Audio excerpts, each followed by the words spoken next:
발표자를 간략하게 소개를 드리겠습니다. 오늘 발표를 맡아주신 분은 사단법인 한랄협회 조영찬 대표님이십니다. 조영찬 대표님은 2011년부터 한랄 관련 전문가로 활동하고 계시고요. 현재는 한랄협회 회장을 맡고 계십니다. 사단법인 한랄협회는 2013년 정부 설립 인가를 받아 설립된 비영리법인으로 한랄 인증, 한랄 교육 및 국책사업 등 국내의 한랄 산업의 발전을 위해 활동하고 있는 단체가 되겠습니다.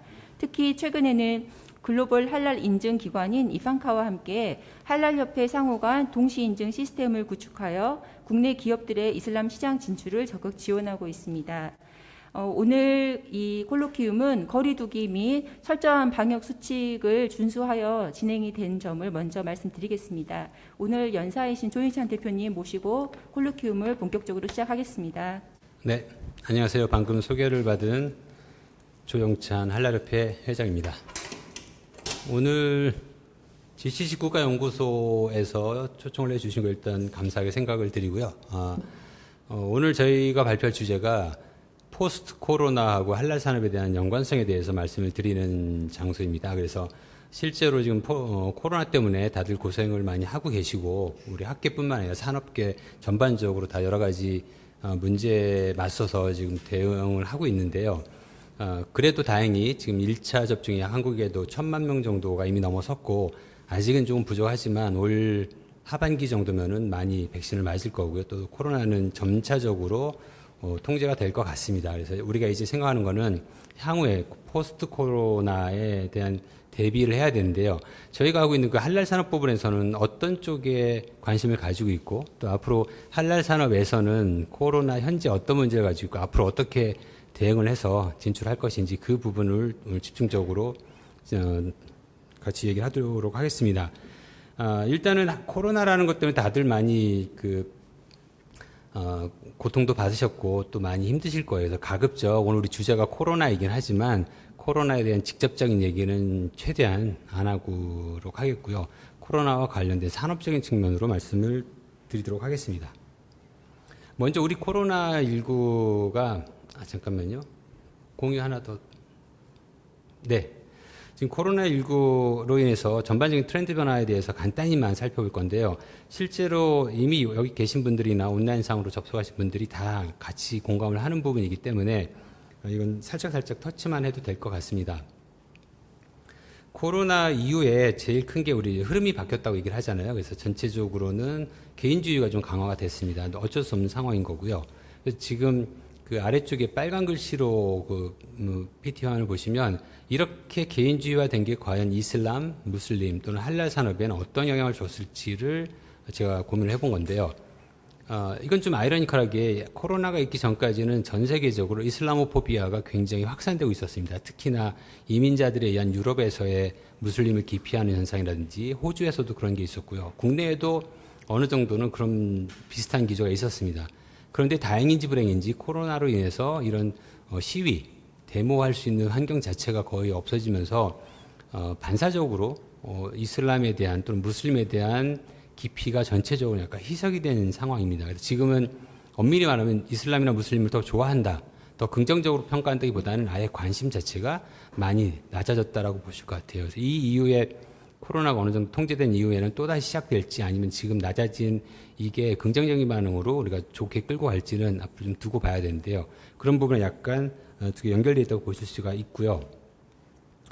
당연히 이제 거리두기 때문에 언택트가 전 세계적으로 또 하나의 새로운 화두로 나타났는데요. 이슬람의 경우는 굉장히 우리 대면을 통해서 많은 것들이 이루어집니다. 특히나 매주 금요일 날 하는 주마 예배, 금요 예배의 경우에도 이슬람은 다 붙어서 예배를 하는 거고요. 성지순례도 아주 많은 인원이 가서 예배도 하고 순례를 하는 경우인데 지금 코로나로 모든 게 사실은 금지가 되는 상태이거든요. 그래서 이슬람의 어떤 종교적인 문화 활동이라든지 어떤 컨셉 자체가 이 부분에서 굉장히 많은 혼동을 가지고 온 게 사실입니다. 그 부분이 지금 또 하나의 어떤 특징이라고 볼 수 있고요. 할랄 산업이 전체적으로 일반 기존 산업과 사실 크게 달라질 수는 없는 거기 때문에 큰 흐름은 같이 가는 겁니다. 그래서 전체적으로 SNS가 활성화되어 있고 또 평소에 대면 접촉을 굉장히 좋아하던 또 즐기던 이슬람, 무슬림의 입장에서는 이런 기회가 전부 다 없어지면서 마찬가지로 SNS를 통한 비대면 접촉이 활성화됐다. 이렇게 간단하게 볼 수 있겠습니다. 경제적인 측면에서는 제일 큰 게 공유경제가 사실은 코로나 이전에 새로운 하나의 어떤 경제 플랫폼으로 일어나고 있는 중이었습니다.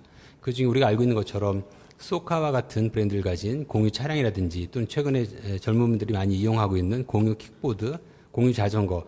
일단 대중교통 쪽에서 공유가 굉장히 활성화되고 있는 중이었는데 갑자기 코로나가 들이닥쳤죠.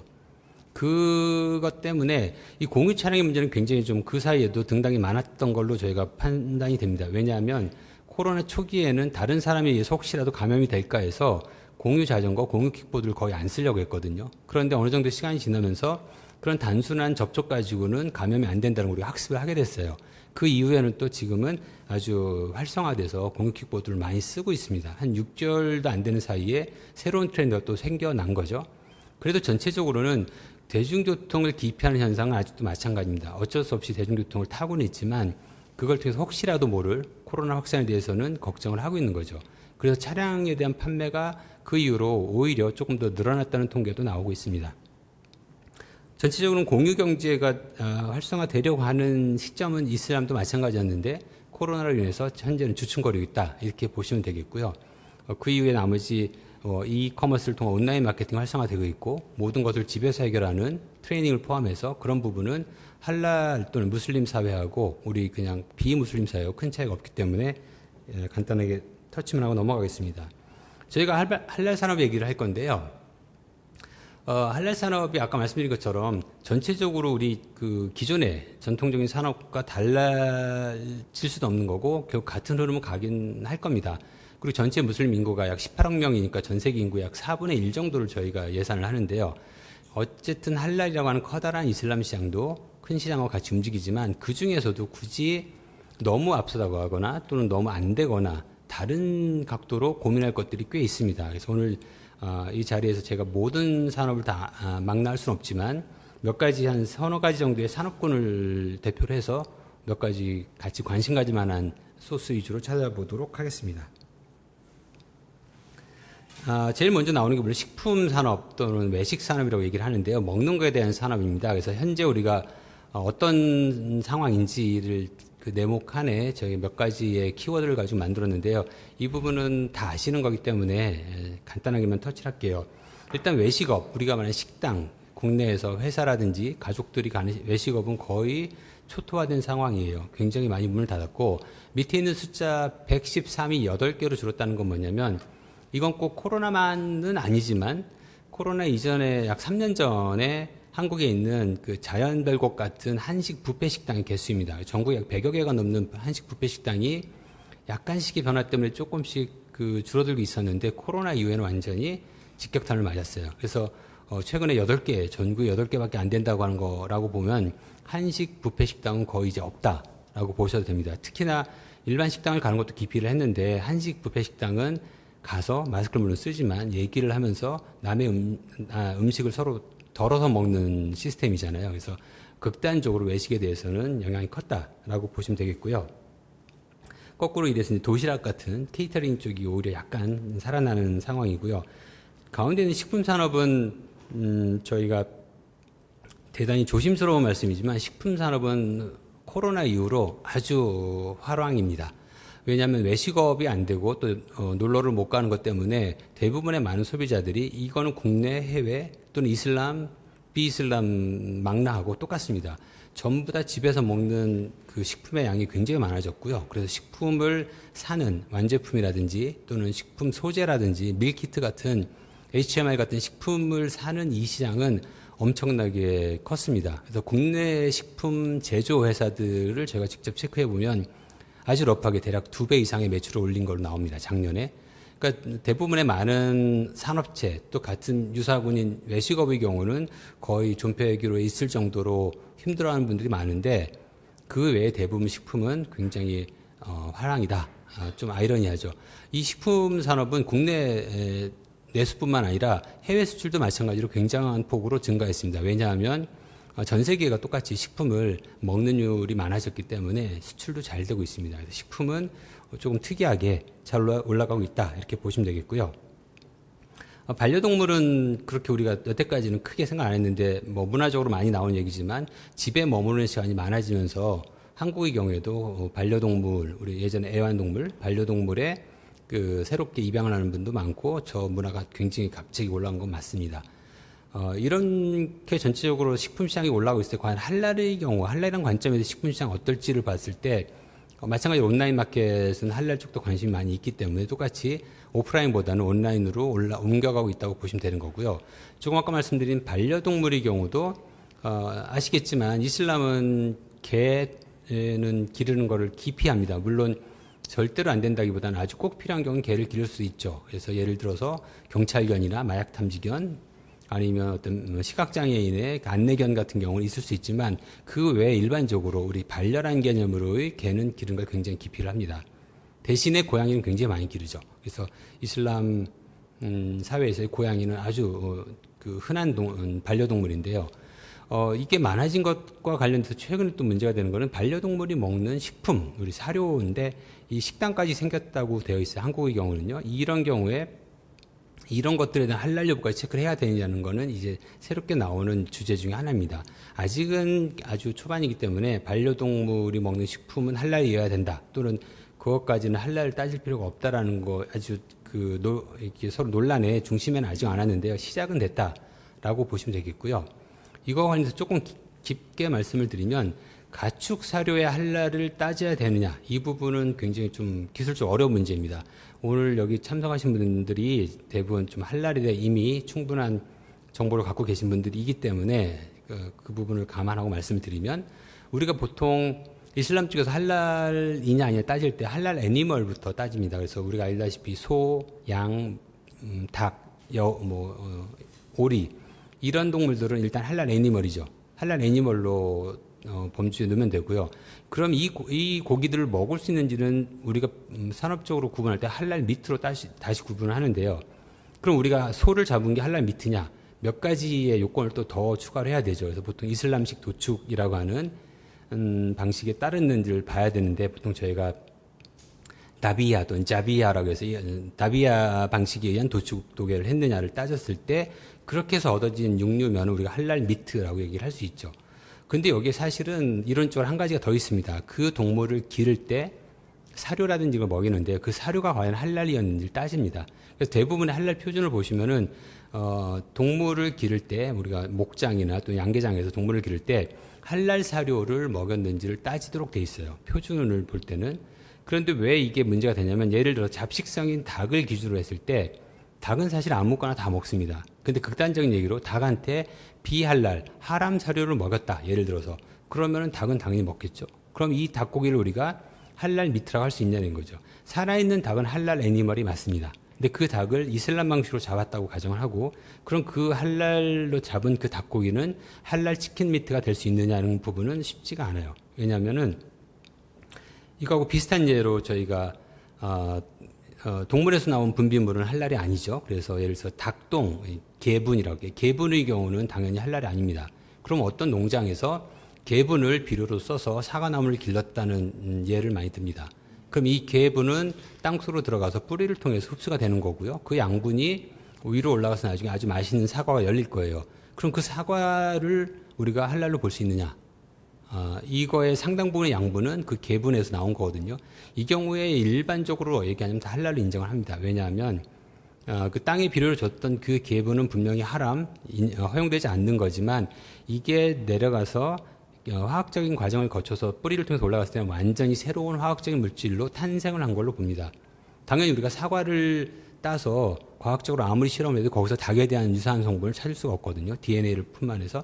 그래서 그거를 할랄로 인정합니다. 파트와에서는. 보통 저희가 이걸 이스티할라라고 얘기를 하는데요. 그럼 그거하고 똑같은 논리를 대입을 해서 말씀드린 것처럼 아주 닭을 살찌기 위해서 돼지 비계를 매일 먹인 닭이 있을 때 이 닭고기를 나중에 우리가 실험실에 가져와서 테스트한다고 해서 돼지는 안 나오거든요.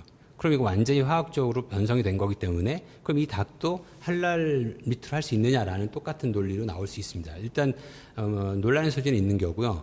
일반적으로는 안 된다라고 얘기합니다. 그래서 이 닭의 경우는 그 국제적인 표준에도 그거는 이미 나와 있습니다. 뭐라고 되어 있냐면 지속적이고 의도적으로 하람 사료로 기른 가축은 할랄이 아니다라고 합니다. 그래서 만약 어떤 농장에서 닭을 잘 키우기 위해서 돼지비계를 계속해서 한 달, 두 달, 세 달 줬다. 사실 이제 보통 닭은 한 달이면 다 크는데요. 어쨌든 다 줘서 지속적으로 의도적으로 줬으면 그 고기는 할랄이 아니다라고 돼요. 이건 지금까지 말씀드린 이론입니다. 이론. 그런데 그럼 실제로 어떤 나라의 할랄 닭고기를 따질 때 그 닭고기가 닭이 무엇을 먹었는지를 따져야 되거든요. 근데 사실 인증기관, 저희 협회도 인증기관을 하고 있는데 인증기관 아직 이걸 따지는 데는 아무도 없습니다. 그냥 할랄 사료를 먹였을 걸로 간주를 하고요. 실제로 도축도계 방식이 무엇이냐만 따지고 있습니다. 그게 현실이에요. 그러니까 표준에는 있지만 아직 현실까지는 그게 적용되지 않는다 정도로 보시면 될 것 같아요. 그렇지만 거꾸로 만약 어떤 양계장에서 나온 닭을 할랄식 도계를 해서 이걸 할랄 밑으로 승인을 하려고 하는 인증기관한테 예를 들어서 내부자가 누군가 보고를 해서 사실 우리는 돼지비계를 먹였다라고 하면 그때는 당연히 문제가 되죠. 그때는 할랄 인증을 줄 수 없는 거지만 아직까지는 선언적 규정이라고 보시면 될 것 같아요. 그래서 결국 할랄 쪽에서도 식품으로 들어가면은 이런 문제는 계속 언제든지 나올 수 있는 거라서 관심은 가지고 있어야 될 것 같습니다. 나머지는 넘어가겠고요. 식품산업에서 하나 말씀드리고 싶은 거는 최근에 보시면은 그 우리 식물성 육류, 옛날 우리 콩고기라고 했었는데 요새는 그거보다 훨씬 더 발전했습니다. 실제로 이 식물성 육류를 드셔보시면 약간 과장하면 진짜 고기인지 구별 못할 정도로 많이 좋아졌습니다. 그래서 국내에서도 롯데리아나 맥도날드나 버거킹 어딜 가서도 요새는 다 판매를 하고 있습니다. 한번 궁금하신 분들은 드셔보시면 재미있을 것 같은데요. 이렇게 식물성 고기가 버거로까지 나온 이유는 사실은 무슬림을 겨냥한 건 아니죠. 원래 채식주의자라든지 아니면은 환경운동 뭐 이런 부분 때문에 많이 이게 출시가 된 건데요. 이거에 대한 반사적 이익은 무슬림한테도 옵니다. 그래서 만약에 한국의 경우에 한국에 온 무슬림 외국인이 내국인의 경우에 제대로 먹을 만한 할랄 메뉴가 없어요. 이런 경우에는 저런 패스트푸드 샵에 가서 식물성 육류로 만든 버거를 먹을 수 있죠. 물론 여기에 또 따라붙는 문제는 그럼 그 식당이 완전한 할랄 식당이냐 또는 그 주방에서 다른 하람 원재료들하고 교차점이 없겠느냐 이거는 물론 따져봐야 되는 거지만 그렇게까지 완전한 건 사실 없기 때문에 실무적인 수준에서 이 정도면은 일반적인 단기 방문 무슬림은 오케이를 할 것 같습니다. 그래서 식물성 육류가 새롭게 대두됐다는 건 새로운 트렌드인 거고요. 그 밑에 노란색으로 화면에 나온 거는 식물성 계란입니다. 그래서 노른자만 되어 있는 건데 이걸로 조리를 하면 스크램블 에그 정도는 비슷한 맛이 나온다고 하니까요. 이것도 무슬림하고 관련되어 있는 아이템이다. 이 정도로 이해를 해주시면 좋겠고요. 오른쪽에 있는 건 조금 더 복잡합니다. 보통 저희가 이제 세포 배양육 또 이제 연구실에서 만든 고기라고 하는데요. 랩 그로운 미트라든지 아니면은 셀 컬처 미트라고 얘기를 하게 되는데 이거를 만드는 방법은 실제 닭이면 닭고기의 체세포 하나를 뜯어서 그거를 연구실에서 배양을 하는 겁니다. 의도적으로. 그러면 이건 나중에 자가 분열을 해서 세포 배양이 돼요. 그렇게 해서 만든 고기인 거죠. 그러니까 이 고기는 정말로 동물성 단백질로 이루어진 고기고요. 고기의 모양은 약간 애매하지만 이건 분명히 동물성 고기입니다. 이게 최근에 대두가 되고 있는데 아직은 굉장히 비싸죠. 그렇지만 이게 대량 생산이 되고 수요가 나타나면 전 세계의 동물성 단백질을 이걸로 대체할 수 있는 날이 올 거고요. 그러면은 기아 문제도 어느 정도는 해결될 수도 있습니다. 문제는 이제 이게 할랄이냐라는 부분인 거죠. 할랄 산업은 아까 말씀드린 것처럼 기존의 전통 산업과 연결돼 있지만 할랄이라고 하는 이슬람의 관점에서 또 한번 지켜봐야 되는데요. 이 부분은 아직은 두 찬반 양론이 아주 첨예하게 대립한다고 보시면 됩니다. 일단 이거를 예스를 하는 입장에서는 어찌됐든 우리가 말하는 할랄 애니멀, 닭이나 소나 양의 체세포를 복제한 거라고 하면은 그거를 굳이 어차피 그것도 하나님이 내려준 고기인데 그걸 굳이 우리가 거부할 명분이 없다. 따라 예스다인 거고 일반적으로 할랄 애니멀을 우리가 안 먹는 이유는 아까 말씀드린 것처럼 도축도계 방식에 문제가 있다 해서 안 먹게 되는 건데 이 경우는 생명을 죽이는 게 아니거든요. 그냥 연구실에서 나중에 이제 공장에서 자라겠죠. 공장에서 키우는 거기 때문에 이 부분 문제가 없다라고 해서 예스를 하는 측면이 있습니다. 그렇지만 그걸 반대하는 또 입장에서는 일반적으로 우리가 전통적인 방식으로 자연적인 방식으로는 동물은 암컷과 수컷을 통해서 새롭게 생명이 탄생하는 게 하나님의 섭리고 그렇게 해서 우리가 이 동물을 그 도축할 때 또는 도계할 때는 이슬람 방식에 따라서 하도록 되어 있는 게 현재까지의 룰이었거든요. 그런데 이 새롭게 만들어진 연구실에서 만든 배양육은 전혀 그 자연의 룰을 따르지 않은 고기예요. 그래서 이건 할랄이 아니다라는 주장도 있습니다. 아직 이거는 어느 한쪽으로 기울어지지 않았고요. 제가 개인적으로 보면 결국은 할랄 산업도 기존의 산업과 어느 정도는 타협점을 찾아가야 되는 상황이기 때문에 중간에 진통은 좀 있겠지만 결과적으로는 이런 세포 배양육은 할랄로 인정되지 않을까라고 조심스럽게 예상을 해봅니다. 다만 이 시기는 조금 걸릴 수 있는 게 싱가포르에서 전 세계 처음으로 할랄 배양육, 세포 배양육을 출시를 할 수 있도록 법이 됐습니다. 규정이 허용이 돼서 아직은 안 나온 것 같은데 아마 올해 중에 최초의 할랄 치킨 너겟이 나올 것 같아요. 실험실에서 만든. 문제는 아직은 가격이 너무 비쌉니다. 그래서 저희가 가격을 체크를 해봤더니 너겟 하나가 대충 10,000원에서 20,000원 정도이거든요. 그런데 이건 당연히 아직은 대중화가 안 돼서 그런 거고 한 1년, 2년 정도의 수요만 확산이 되면 너겟 하나에 일반적인 1,000원 정도 하니까 그 정도로 가격이 내려갈 수 있다라고 얘기를 하더라고요. 그래서 세포 배양육은 할랄이라는 관점에서 굉장히 뜨거운 감자 앞으로 될 가능성이 있습니다. 그 부분은 관련돼서 제가 언급을 했고요. 전 세계적으로 식당에 안 가고 집에서 많이 밥을 먹는 대신 그래도 외식을 하고 싶잖아요. 그래서 한국도 최근에 요기요나 배달의 민족 같은 외식 서비스, 외식 배달 서비스가 굉장히 활성화되고 있는데 그 중에 좀 특이한 게 뭐냐면 지금 말레이시아에 있는 오드지라고 하는 새로운 배달 전문 업체입니다. 우리식의 그런 업체인데요. 이 업체는 할랄 음식만 배달을 하는 할랄로 특화된 배달 전문 업체예요. 근데 말레이시아의 경우는 할랄이 많고 대부분의 식당은 중국계로 해서 완전히 할랄이 아닌 식당이든지 아니면 할랄 인증을 받은 식당으로 많이 알고 계시겠지만 실제로 소규모 식당은 동네 식당은 할랄 인증을 받는 게 돈이 들기 때문에 인증 없이 그냥 아름아름 파는 데가 굉장히 많습니다. 소규모 식당 같은 경우는. 근데 이제는 배달을 하게 되면 이 배달을 받는 무슬림 소비자의 경우는 내가 먹는 이 음식이 어느 식당에서 온지 모르거든요. 그러니까 돼지고기를 조리하는 중국계 소규모 식당에서 왔을 수도 있잖아요. 실제 그런 일이 교차점이 생기고 있고요. 그래서 이 업체의 포인트는 자기들이 임의로 검증을 해서 할랄 음식만 만드는 업체의 음식만 배달을 하겠다라고 하는 새로운 서비스로 출범을 했습니다. 이 출범된 이 서비스가 과연 한국에는 당연히 아직 우리는 할랄 푸드 자체가 없기 때문에 우리 실정 안 맞지만 전 세계적으로 배달에도 할랄이라는 컨셉이 추가가 되고 있다. 이런 트렌드로는 이해하시면 좋을 것 같습니다. 우리 식품에서 보건의료로 넘어가서요. 사실 코로나가 우리가 이제 몸이 아프고 그걸로 사망자나 중상자가 나오는 게 제일 큰 문제이기 때문인 건데 코로나가 많아진 이후에 의약품 시장도 아주 특이한 동향이 하나 있어요. 왜냐하면은 가운데부터 보시면은 감기가 굉장히 줄었습니다. 한국만 해도 거의 뭐 감기는 70-80% 정도 바이러스 진짜 환자는 줄었어요.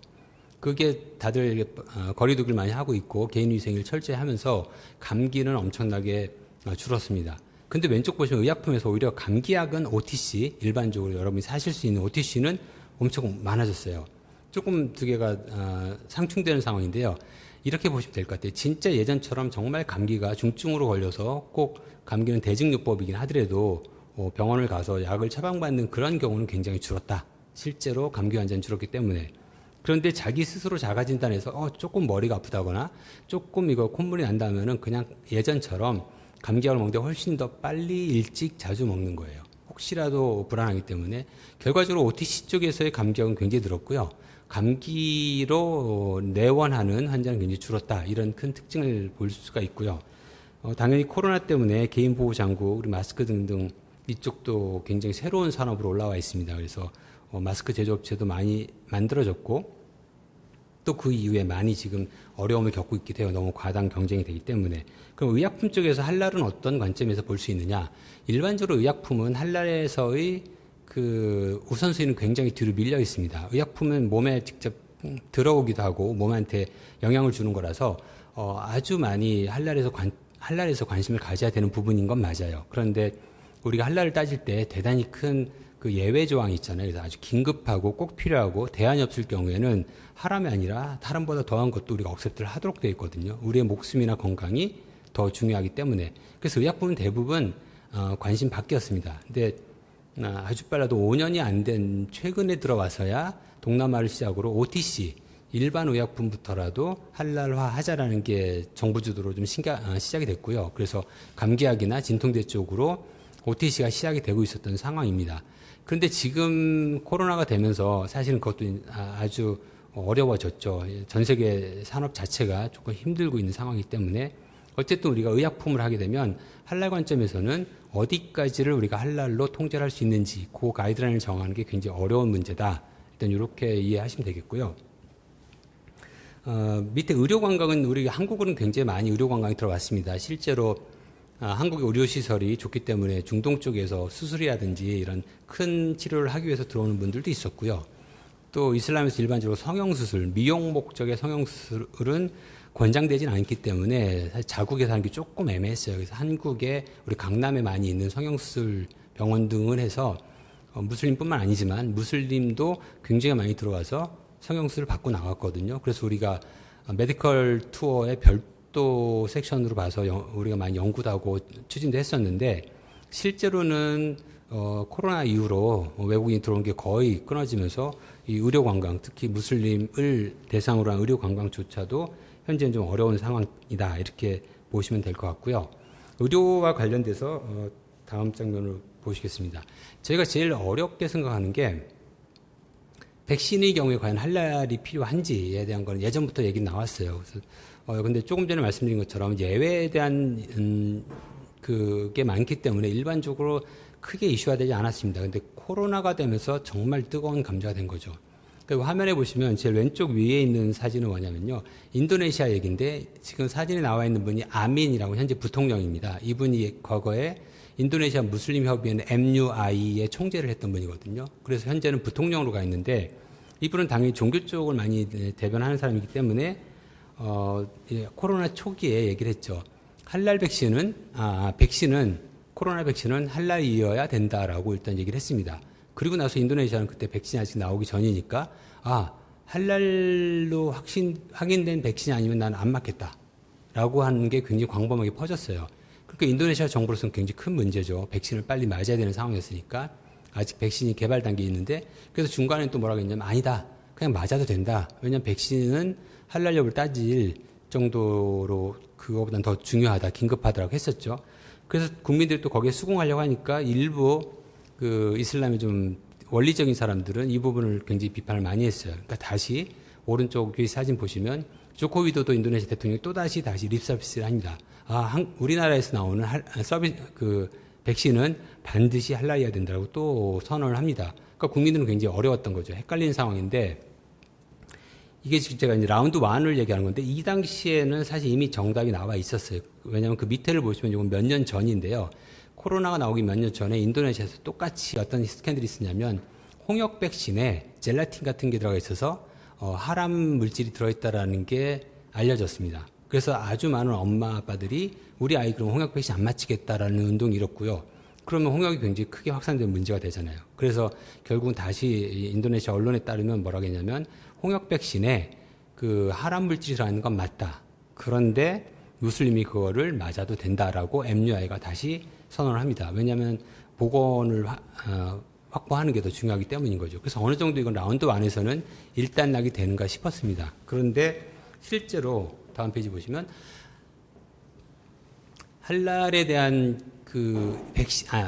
코로나에 대한 백신이 나오면서부터 이제 문제가 다시 복잡해진 거예요. 그래서 지금 인도네시아 얘기를 계속 하게 되면요. 왼쪽 위에 있는 기사를 보면은 인도네시아의 MUI라고 하는 아까 말씀드린 이슬람 기관에서 할랄 백신, 코로나 백신 중에 시노백, 중국에서 나온 시노백을 할랄로 인정을 합니다. 그래서 중국산 시노백이라고 하는 코로나 백신은 할랄이다라고 파트와에서 인정을 했어요. 그 다음에 문제는 뭐냐면 지금 그 밑에 가운데는 말레이시아의 언론인데요. 말레이시아는 현재 파이자하고 시노백을 맞고 있고요. 또 아스트라제네카도 보조적으로 맞고 있습니다. 근데 아주 많은 사람이 파이자를 맞았거든요. 나이 드신 분들이. 이 사람들은 갑자기 멘붕이 된 거죠. 나는 파이자를 맞았는데 인도네시아는 시노백만 할랄로 인정을 했어요. 그럼 나는 파이자를 맞으면 안 되는 건가라는 뭐라고 했냐면 인도네시아에서 얘기한 시노백이 할랄이라는 그 선언은 다른 백신은 할랄이 아니다라는 얘기는 아니다. 그러니까 그냥 시노백이 할랄이라는 거지 나머지는 우리도 모른다. 결국 맞아도 된다라는 식으로 얘기를 하게 된 거죠. 오른쪽 위에는 여기서는 동영상 그거는 제가 생략할 테니까 나중에 한번 찾아보시고요. 심지어 NHK에서 그래서 취재까지 했습니다. 인도네시아는 도대체 어떻게 돌아가는 건지. 결국은요, 여기서 말하는 내용은 뒤죽박죽이다입니다. 아직까지도 인도네시아에서는 그 무프티 무슬림 관련 그 율법학자가 나와서 할랄로 승인되지 않은 백신은 절대 맞으면 안 된다라고 방송하는 사람도 있어요. 또 누구는 아니다. 일단 백신을 맞는 게 중요하다고 하고 있고요. 그야말로 혼돈석입니다. 왼쪽 아래에 보시면 거기는 사우디아라비아에서 최근에 나온 기준인데요. 사우디아라비아의 성지순례에 오려면 밑에 말한 네 가지 중에 하나의 네 가지 중에 하나의 백신 접종을 완료한 사람만 올 수 있다 했습니다. 거기서는 아까 말한 시노백은 또 빠져 있습니다. 그러니까 지금 뒤죽박죽인 거죠. 인도네시아가 할랄로 인정한 시노백은 사우디에는 현재로서는 일단 백신으로 인정 안 하는 거예요. 그 효과에 대해서. 그래서 파이자나 모더나나 이런 다른 얘기만 하고 있거든요. 전 세계적으로 코로나 백신이 중요한 건 알고 있지만 거기 할랄이 어떻게 진행될지는 사실 좀 엉켜있는 상황입니다. 대신 여기서 오늘 들으신 분들께서는 백신에 대해서는 이제 할랄 적격에 대한 부분도 이슈화되고 있고 이미 이렇게 복잡하게 엉켜 있구나 정도로 관심을 좀 갖고 앞으로 추이를 좀 보시면 될 것 같습니다.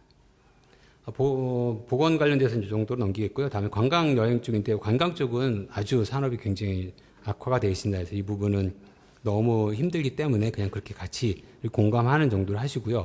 한국의 무슬림 관광객이 연간 한 100만 명 정도 저희가 들어오는 걸 추산하고 있었는데 지금은 거의 제로에 가깝게 됐죠. 그래서 장기 체류하는 외국인 무슬림 말고는 한국에 새롭게 거의 안 들어온다고 보고 있고 그거에 따라서 관광객을 대상으로 한 쇼핑이나 또 그쪽 식당이나 이쪽은 여행사들은 거의 다 이제 존속이 어려워진 상태까지 된 상황입니다. 코로나가 일어나기 전에는 할랄 에어라인이 한 두세 개 정도 전 세계에 있었어요. 그래서 우리가 보통 에미리트 항공이라든지 에티하든지 아니면 말레이 항공 같은 걸 트면 당연히 할랄 식품을 주거든요. 그러니까 우린 그거를 할랄 항공이라고 볼 수 있는데 그게 아니고 모든 시스템을 이슬람 율법에 맞춘 시스템이 있는 게 할랄 에어라인이에요. 영국하고 몇 군데가 만들어졌는데요. 예를 들면 거기서 먹는 식품이 당연히 할랄인 건 말할 것도 없고 일단 술을 안 줍니다. 비행기에서 많은 항공사가 술을 서비스하는데요. 술을 안 주고 거기에서 근무하는 분들은 다 무슬림이고 여자 승무원, 스튜어디스는 히잡을 쓴 복장 아주 단정한 복장을 하고 있고 심지어 노출이 심한 옷을 입고 있는 승객의 경우는 시올 같은 걸 줘서 가리도록 하고 있습니다. 그래서 모든 거를 율법에 맞춘 할랄 에어라인이 탄생을 했었었고 착륙 전에 기도하는 시간도 있었어요. 스피커에서 나오고. 그런데 이게 뭐 좋다 나쁘다 아니라 그런 정도로 할랄 쪽에서도 굉장히 관심이 많았던 게 에어라인 산업인데 전 세계적으로 코로나로 인해서 축소가 되면서 이 부분도 자연스럽게 현재는 좀 어려워졌다라고 보시면 되겠고요. 이 이후에 코로나 이후에 조금 더 산업이 정상화되면 할랄 에어라인이 다시 또 정상화될지는 저희도 좀 같이 볼 필요가 있을 것 같습니다. 전 세계를 다닌 여행 다음 페이지 넘기겠습니다. 네, 전 세계를 여행하는 거에서 우리가 그 사우디아라비아의 성지순례를 하나 예를 들었는데요. 제일 왼쪽 그림 사진 보시면은 코로나 있기 전 일반적인 모습의 성지순례입니다. 무슬림은 평소에 하는 우므라라고 소순례라는 성지순례가 있고요. 하지 기간에 하는 하지 대순례가 있는데 이건 대순례 때 성지순례 하는데 약 연간 7조 정도의 엄청난 또 관광 수입이 있는 사우디로서는 중요한 산업이죠. 그런데 코로나로 인해서 거의 작년에는 외국인을 안 받았습니다. 그래서 10,000명 정도 했다고 알려지는데요. 그것도 자국에 있던 외국인과 자국민들로만 해서 10,000명을 받았고요. 올해는 좀 아까 보신 것처럼 4개의 할랄 백신을 접종을 했으면 일정한 부분은 받아들이겠다고 했는데 아직 구체적인 거는 조만간 나온다고 하고 있습니다. 그래서 성지순례조차도 그 코로나로 인해서 굉장히 많은 영향을 받았다라고 보시는 거고요. 다음 페이지 보시면은 이게 조금 희한한 얘기인데요. 기내식은 우리가 일반적으로 무슬림이 많이 이용하는 이슬람 쪽 국적기를 타시면은 할랄 식품을 먹게 되는데 그 이후에 무슬림 쪽 승객의 요구가 많았습니다. 그래서 코로나 직전을 보시면은 제일 왼쪽이 일본 여행사인데 잘에서 따로 주문을 하면 할랄 기내식을 제공했고요. 가운데 베트남 항공인데 베트남도 마찬가지로 할랄 기내식을 제공을 했었습니다. 지금은 물론 다 항공사의 존폐 자체가 어려운 상황이라서 좀 더 어렵지만요. 오른쪽 사진은 말레이 항공인데 말레이 항공은 기본적으로 그 할랄 푸드를 기본으로 하기 때문에 따로 표시 같은 건 없고요. 당연히 말레이시아에서 나오는 식품은 다 할랄 식품이다라고 보시면 되는데요. 왜 이게 할랄 산업에서 연결이 되냐면은 그 아래 비행기에 지금 싣고 있는 기내식 장면인데 전 세계적으로 도앵코라든지 LSG 같은 굉장히 큰 다국적 기내식 케이터링 회사들이 있었었는데 코로나 직전에 할랄화하는 사업을 진행 중에 있었어요. 왜냐하면은 조그만한 케이터링 회사 같은 경우는 제대로 정식으로 인증되지 않은 할랄 음식을 할랄이라고 해서 무슬림한테 공급을 하고 있었기 때문에 이 큰 몇 개 회사들이 공식적인 인증을 받고 정식으로 할랄 기내식을 납품하는 단계에 있었습니다. 그래서 저희하고 관계 있는 미국 이판카도 이 메이저 중에 한 군데하고 기내식 할랄 케이터링에 대한 할랄 인증을 진행 중에 있었는데요. 코로나로 인해서 사실상 모든 항공업계가 어려워졌고 기내식 업체는 그거보다 더 크게 어려워졌습니다. 그래서 그게 일단 스톱이 된 상태인데 다행히 최근에 다시 재개가 된 걸로 알고 있습니다. 그래서 포스트 코로나 이후에는 이 부분도 조금 더 잘 나오지 않을까라고 생각이 되겠고요. 네, 다음 페이지로 보겠습니다. 자, 마지막 산업군으로 저희 금융업을 잠깐만 말씀을 드릴 건데요. 금융업을 말씀드리기 전에 우리 지금 접속하신 분들 중에 중간에 질문이 있어서 잠깐 그거부터 말씀드릴게요. 할랄 마스크가 있는가? 할랄 마스크 있습니다. 원래 마스크는 저희가 일반적으로 예전에는 할랄 표준에서 마스크와 같은 의료용 장비도 할랄 인증의 대상이 될 수 있다라는 기준만 있었습니다. 그런데 사실 그때는 아무도 할랄 인증된 마스크를 필요가 없었기 때문에 그냥 넘어갔었는데요. 최근에 할랄 인증 마스크가 실제로 시중에 출시가 되고 있고요. 무슬림들이 그거 아니면 안 낀다 이건 물론 아니죠. 그런데 할랄 마스크가 있으면 그걸 선호하는 부분이 있습니다. 아직 대중화되지 않았고요. 그런데 그럼 어떤 마스크를 할랄로 따지냐 했을 때 저희가 일반적인 우리 그 면으로 됐거나 부직포만 있는 마스크는 보건의료용품이 아니기 때문에 할랄의 인증 대상 자체가 안 되고요. 지금 여러분이 쓰고 계신 우리 지금 KF80이나 KF94 같은 경우 안에 굉장히 마이크로 섬유가 들어갑니다. 그래서 이 부분에 어떤 동물과 관련된 패브릭이 있는지를 검사를 해야 되기 때문에 현재 우리가 쓰고 있는 보건의료용 마스크는 할랄 인증의 대상이다. 이렇게 이해를 하시면 돼요. 다만 아직 이게 전 세계적으로 아주 굉장히 많이 나오지 않기 때문에 그렇게 많지 않을 것 같고요. 손 세정제에 알코올이 들어가 있는데 이거는 할랄로 인정이 되느냐라고 했는데 저희가 이렇게 보시면 될 것 같아요. 손 세정제를 만약 제가 만드는 공장인데 손 세정제 이 할랄 인증을 하겠다라고 하면 그거는 안 됩니다. 왜냐하면 소독용이긴 하지만 알코올이 들어가 있기 때문에 손 세정제 자체를 할랄로는 안 됩니다. 그런데 어떤 제조 시설에서 손 세정제를 손 세정이나 기기 세정에서 쓰는 경우에는 그게 실제 제품에 얼마나 영향을 미치는지 따져서 저희가 허용을 하는데요. 실무적으로 거의 오케이를 하고 있습니다. 왜냐하면 손 세정제를 작업자들이 손에다 바르고 어떤 작업 전에 했을 때 대부분의 이 알코올은 공기 중으로 기화가 되고 없고 실제로 이렇게 해서 제조된 제품에 알코올이 잔류되지 않거든요. 그래서 현재 상당히 많은 플랜트에서 이미 손 세정제라든지 기기용 세정 알코올을 쓴다라고 보시면 되겠고요. 여기서 말하는 우리 알코올은 에틸 알코올이긴 하지만 이슬람에서 금지하고 있는 술이라는 관점의 그런 에틸 알코올이 아니기 때문에 전체로 허용이 된다 이렇게 보시면 되겠습니다.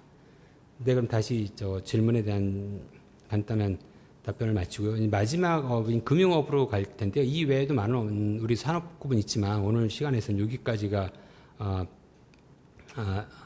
마지막으로 보고 있겠고요. 금융업에 대해서 여기 계신 분들이나 또는 주변 분들 또 젊으신 분들 아주 많은 분들이 가상화폐에 대한 요새 투자도 많이 했고 또 그걸로 돈을 번 분도 있고 돈을 못 번 분도 있는데요. 할랄 관점에서는 가상화폐가 과연 할랄이냐라고 하는 부분은 가상화폐가 나온 비트코인이 나왔을 때부터 이거는 문제가 돼 있었습니다. 최근에도 굉장히 많이 관심이 올라갔고요. 결론적으로는 아직 결론이 안 났다입니다. 오른쪽 위에 있는 부분 보면 가상화폐의 할랄 적격을 인정하는 긍정적 관점에서는 어떤 무프티가 얘기한 건데요. 어떠한 대상, 사물이 합법적, 이것은 이제 율법에 맞다는 얘기죠. 합법적일 경우에는 그 합법적인 게 불법적으로 쓰인다고 해서 그 자체를 불법이다라고 비약을 하면 안 된다는 얘기예요. 그 예로 쉬운 예를 포도를 들고 있습니다. 포도라는 과일 자체는 사실은 합법, 율법에 맞는다고 본 거죠. 근데 이 포도를 어떻게 하면 와인이 되거든요. 이슬람에서 금기하는 술이 되는데, 그럼 와인을 술을 금기한다고 해서 포도까지 우리가 율법에 맞지 않는다고 할 수는 없지 않느냐라는 논리로 가상화폐 자체는 할랄로 볼 수 있다라고 하는 입장이고요. 밑에서 내용은 뭐냐면, 지금 비트코인을 얘기했지만 그런 거에 대한 투자하는 게 사실은 굉장히 투기적인 성격도 있고, 비트코인을 지금 정상적인 송금 거래는 사실은 안 되거든요. 원래 국가 간에 다 중앙정부가 송금은 원래 그걸 막아놨기 때문에 지금 하는 모든 송금은 사실상 불법 송금인 거고요. 또 어둠의 세계에서 쓰이기 때문에 가상화폐를 거래하는 거는 금지돼 있다. 따라서 할랄이 아니다라는 입장입니다. 이건 앞으로도 조금 더 부딪힐 텐데요. 이제 제가 개인적으로 이 부분에 대해서는 저는 가이드라인을 어떻게 가지고 있냐면, 제대로 목적을 가지는 우량한 가상화폐, 예를 들면 비트코인이나 이더리움이나 리플처럼 괜찮은 종류의 가상화폐 자체는 인정을 해야 될 겁니다. 결국은 이게, 결국은 어떤 하나의 화폐로서의 기능을 할 거로 보이니까요. 대신 그 화폐를 어떻게 활용하고 그 화폐를 어떻게 투자하는지에 대한 부분, 그 행위에 대한 부분은 상당히 많은 제약이 있을 것 같다고 봅니다. 그러니까 한국 현지의 가상화폐 시장에 투자를 할 경우에는 투자가 아니라 투기다라고 볼 거고, 일반적인 이슬람 관점에서는. 그래서 여기에 투기하는 거는 금지된다라고 볼 확률이 큽니다. 그런데 가상화폐 자체는 아직은 할랄을 아니다라고 하기엔 좀 어렵다. 그 두 가지가 하나 가이드라인이 거기쯤 될 것 같고요. 가상화폐하고 연관해서 말씀드리고 싶은 거는, 블록체인은 사실 블록체인을 기반으로 만든 일종의 암호화폐가 우리 가상화폐인데요. 블록체인과 할랄과 관련된 점이 하나 있어서 오늘 예를 드리겠습니다. 왼쪽 화면 보시면은 한국의 그 인증기관이 한 4개 정도가 지금 활동을 하고 있는데요. 국내 인증기관. 그 중에 한국이슬람교중앙회, 우리 보통 KMF라고 하는 인증기관에서 블록체인을 활용한 인증 시스템을 구축해서 지금 활용 중에 있습니다. 그래서 밑에 그림 보시면 인증을 받겠다고 하는 플랜트가 신청을 하고요. 그러면 인증기관이 컨펌을 하면은 인증을 받게 되겠죠. 이렇게 받은 인증에 대한 데이터를 일반적인 서버, 단독 서버에 기록하는 게 아니라 블록체인을 활용해서 병렬된 서버에 암호화시켜서 보존을 하겠다라고 돼서 이렇게 하고 있습니다. 그러면은 위에 만약 불닭볶음면을 소비자가 살 경우에 거기 있는 QR코드를 스캔을 하게 되면 그 블록체인에 들어가 있는 데이터를 불러와서 이 라면이 어떠하게 할랄이다라는 게 나오는 거거든요. 어떻게 보면 최첨단 블록체인 기술을 활용해서 할랄 인증 여부를 보여주는 거니까 굉장히 바람직한 서비스로 보일 수 있는데요. 오른쪽을 한번 보면서 고민을 해볼게요. 오른쪽은 우리나라의 농식품부가 운영하고 있는 축산물 이력제에 관련된 내용인데요. 여러분이 만약 마트에서 소고기를, 돼지고기를, 닭고기를 사든지 또는 정육점에 가시면은 12자리의 개체 식별 번호가 다 있습니다. 이 식별 번호를 PC나 아니면 웹상에서 여러분이 이걸 입력을 하게 되면 그 소고기, 닭고기가 어느 농장의 소유였고 어디에서 도축이 됐고 언제 도축이 됐는지, 또 심지어는 백신 접종에 대한 것도 다 나옵니다. 지금 한국에 있는 축산물은 다 이렇게 관리가 되고 있거든요. 굉장히 선진적인 제도이긴 한데, 이렇게 각 개별 도축되게 된 제품의 이력이 어디에 들어가냐면 농식품부가 어딘가 위탁을 했을 정부 관련된 서버에 이 데이터가 들어가 있는 거고, 우리는 그거를 검증을 해서 볼 수가 있는 건데요. 지금 말씀드린 축산물 이력제의 데이터는 우리 말씀 블록체인을 쓰지 않습니다. 그냥 서버로 관리를 잘해서 하는 거죠. 그러면 왼쪽과 오른쪽의 차이는 실질적으로 뭐가 나오냐면, 누군가가 악의적으로 굉장히 어렵지만 엄청난 해커를 동원해서 그 서버를 해킹을 하는 경우만 의미가 있는 겁니다. 그래서 축산물 이력제든 할랄 인증이든 거기에 들어가서 없는 허위 정보를 위변조했을 경우에 그때 우리가 최종 소비자가 잘못된 DB를 받는 건데, 그런 경우가 나오면은 그때는 블록체인이 의미가 있죠. 근데 그런 경우가 없으면 저거는 정말 비용만 많이 들어가는 거고요. 실제로 근데 만약 어떤 사람이 이 부분에 대해서 내가 범죄를 저지르겠다라고 생각하면 사실은 저렇게 어렵게 해커를 써서 할 필요가 없는 게요. 예를 들어서 농식품부의 서버에 들어가는 게 어렵겠죠. 그렇게 할 필요가 없이요. 자기가 비슷한 이름의 도메인 하나 따서 그냥 그거에 대한 데이터를, 가짜 데이터를 올리고 그거에 대한 QR코드를 그 제품에 집어넣으면 됩니다. 그럼 소비자들은 QR코드 스캔했을 때 이게 진짜 다이아몬드네, 진짜 황금이네 하고 알 수밖에 없거든요. 훨씬 더 간편하고 손쉬운 방법이 있다는, 치팅할 수 있는 게 있다는 거죠. 또는 그것보다도 더 현실적으로 있는 위험은 뭐냐면, 가짜 회사가 가짜 불닭볶음면 필름을 만들어서 가짜 라면을 넣고 저 똑같은 QR코드를 인쇄해서 파는 경우가 굉장히 많아요. 우리가 말하는 짝퉁 나이키 같은 거가 되는 거겠죠. 그게 훨씬 더 손쉬운 치팅 방법이에요. 과연 얼마나 많은 사람들이 전문 해커를 통해서 저 데이터를 해킹하겠느냐.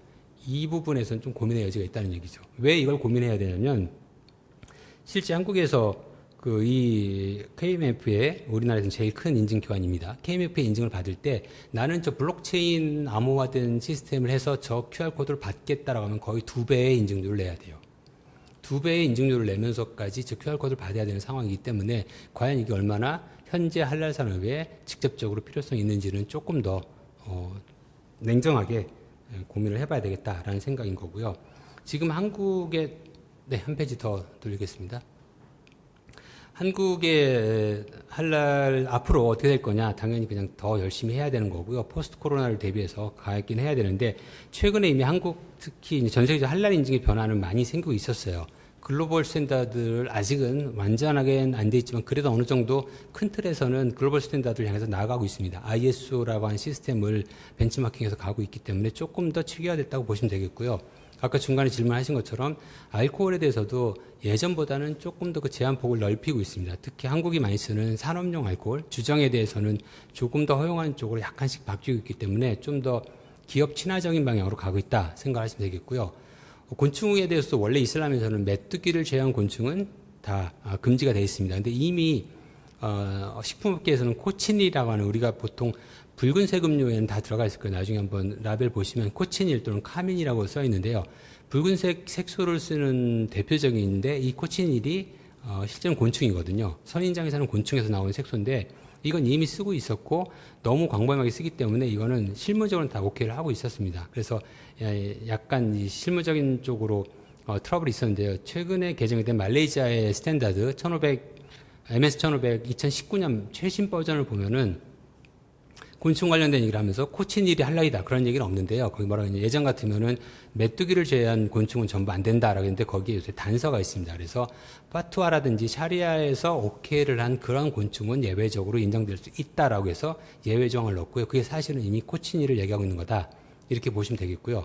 전체적으로 이 할랄 인증에서도 탈권위주의로 가고 있기 때문에 조금 더 고객 친화적으로 간다. 이렇게 보시면 되겠습니다. 마지막으로요. 그래서 앞으로 포스트 코로나 시대에 하나 앞으로 더 넘겨주세요. 네, 포스트 코로나 시대에 한국 할랄 업계가 어떻게 가야 되느냐. 지금 말씀드린 것들을 그럼 종합적으로 이해하시면 됩니다. 일단 시장 자체가 전 세계적으로 조금 더 유연하게 가야겠다. 그래서 우리는 현재 동남아하고 중동 위주로만 보고 있는데 그거 말고도 유럽이나 북미, 비무슬림 국가, 비이슬람 국가의 무슬림도 많기 때문에 그쪽으로 조금 더 유연하게 확장을 해야겠다는 방향을 잡으시면 될 것 같고요. 이거는 기존 산업과 할랄 산업 마찬가지로 온라인 플랫폼이 강화되고 있고 특히라도 그 무슬림 쪽은 한국하고는 달라서 유선 인터넷의 인프라가 굉장히 안 좋습니다. 그래서 대단히 많은 무슬림 고객들은 유선 인터넷이 아닌 무선으로 바로 다이렉트로 넘어갔어요. 그러니까 한국의 경우는 PC를 통한 인터넷 거래가 어느 정도 자리를 잡았고 그 다음에 모바일 버전으로 갔다고 보면 이슬람 쪽은 직접 모바일로 넘어갔다고 보시면 됩니다. 그래서 인스타그램 같은 SNS를 활용한 거래도 이미 되고 있고요. 그래서 앞으로 포스트 코로나를 대비해서 한국에서 온라인 쪽으로 할랄 제품을 강화한다 하는 업체가 있는 경우에는 처음부터 모바일에 훨씬 더 집중을 해서 들어갈 부분 필요가 있겠습니다. 또 한 가지는 지금까지 우리가 수출 일변도로만 보고 있었는데 인바운드는 아직 우리 인프라의 문제긴 하지만 한국으로 들어오는 무슬림은 포스트 코로나 이후에 100만 명을 넘어서 150만, 200만까지 갈 거로 보고 있습니다. 그래서 그거를 감안해서 조금 더 우리가 지금 힘든 시간이지만 올 하반기까지 그 인프라를 좀 더 강화시키면 좀 빠르게는 내년부터 새롭게 정상화되는 전 세계 경제 정상화에 맞춰서 우리도 좀 더 빨리 회복하고 수익을 올릴 수 있지 않을까 생각이 되고요.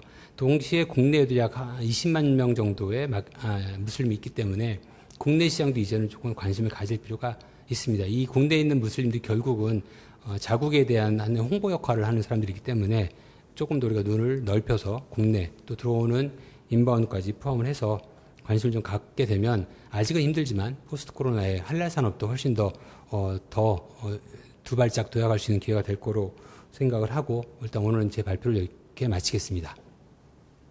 지금 우리가 콜라겐이 일반적인 저희가 그 데이터 상으로는 젤라틴하고 콜라겐 같은 경우가 요주이라고 하고 있는데 사실 콜라겐이 같은 성분이긴 하지만 소스는 굉장히 다양합니다. 그래서 저희가 콜라겐은 보통 동물성 콜라겐이긴 한데 하나는 소에서 나오는 게 있고요. 또 하나는 돼지에서 나오는 게 있고 나머지 하나는 지금 말씀 피쉬 그러니까 생선 비늘에서 나오는 콜라겐 세 가지가 있습니다. 뭐 그 외에 나머지 합성하는 콜라겐도 있는데 아직 대중적으로 쓰이진 않고요.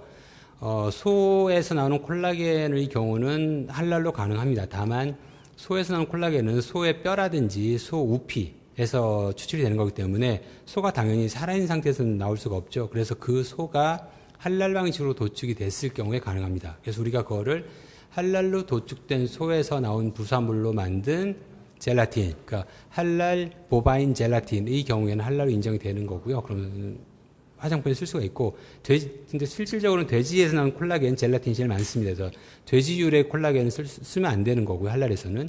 피쉬의 경우는 보통 생선 비늘에서 나오는 콜라겐이 많이 있습니다. 그거를 썼을 경우에는 할랄로는 다 오케이가 되기 때문에 이상이 없다고 이해하시면 될 것 같습니다. 현재 그렇게 활성화되어 있지는 않습니다. 그래서 지금 상황으로 보면은 국내 내수용으로, 한국 내수용으로 할랄 제품만 전용으로 파는 온라인 쇼핑몰은 있는데 몇 개가 안 되고요. 그렇게 활성 안 돼 있고 최근에 한 몇 달 안 되는 최근에 또 하나 개설된 게 있습니다. 그래서 이태원에 있는 오프라인 상점하고 연계된 제품을 파는 온라인 매장이 생긴 거거든요. 그러니까 말하자면 온라인 오프라인 하이브리드로 볼 수 있는데 아직은 해외용 직구 전용은 없습니다. 그래서 저희 협회와 관련된 그 제휴업체 한 군데서 현재 개발 중에 있는 플랫폼은 있습니다. 그래서 빠르면 올 여름 정도에 한국의 할랄 인증 제품을 직접 해외 무슬림을 상대로 파는 사이트가 아마 선보일 것 같고요. 결국 올해가 아마 원년이 될 거로 생각합니다.